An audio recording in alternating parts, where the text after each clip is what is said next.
Alright, we are back, and it took about 30 minutes or so for the service profile association on the three blades and the subsequent OS and the OpenStack bits installed on the blades themselves. At this time, our OpenStack cluster is operational, and we have one control and two compute nodes because that is what we had specified in the configuration files. This time we can log into the OpenStack cluster. To log into the OpenStack cluster, you need to specify the IP address along with Horizon, which is the dashboard. I'm going to log in as user administrator. So this is what the dashboard looks like, and we are running the Grizzly release of OpenStack.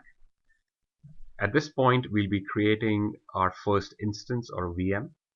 To do that, the first thing we'll have to do is we'll have to import an image. So at this time, I have two tabs. I have the admin tab, just because I'm logged in as administrator, and also the project tab. So clicking on project and clicking on images and snapshots, I can import images here. So the name would be my image, and I can specify the file. This is one of the image files that I downloaded earlier. I need to specify the format, and I'm going to make this image public and create image. Just because this image is very tiny, it's about 10 meg or so, so importing it into OpenStack is pretty much instantaneous.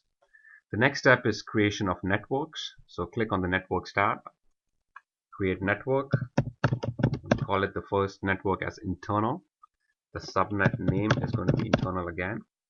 The network address as 192.168.1.0/24, and the gateway. I can also specify the DHCP allocation pools along the DNS name servers. Similarly, I'll create another network, which will be my external network.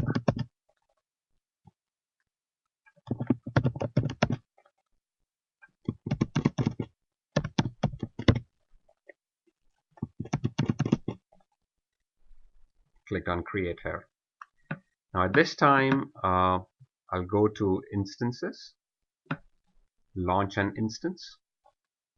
I'm going to select the image as my image, the image that I just imported into OpenStack.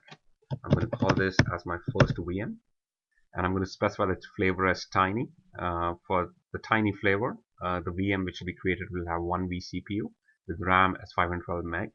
I can also specify a different flavor if I wanted to, and these are defined by the administrator. So in my case, it's going to be tiny. Networking, specifying that this VM is going to have one NIC which will be connected to the internal subnet, and I click on launch.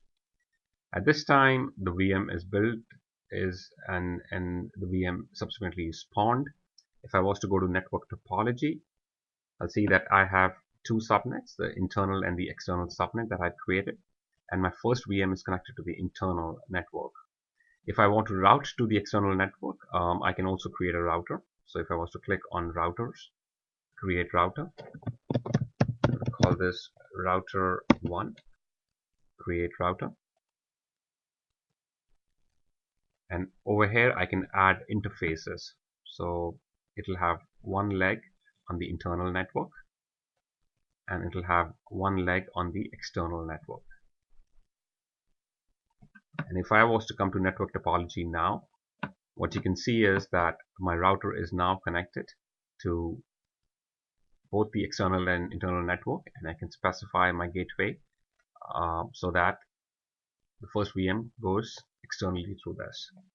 If I was to go to instances now and click on my first VM, it says it's up and running. This is what the console log states, and if I was to click on console, I can VNC into the VM itself. So this brings us to the end of our creation of the first instance in OpenStack.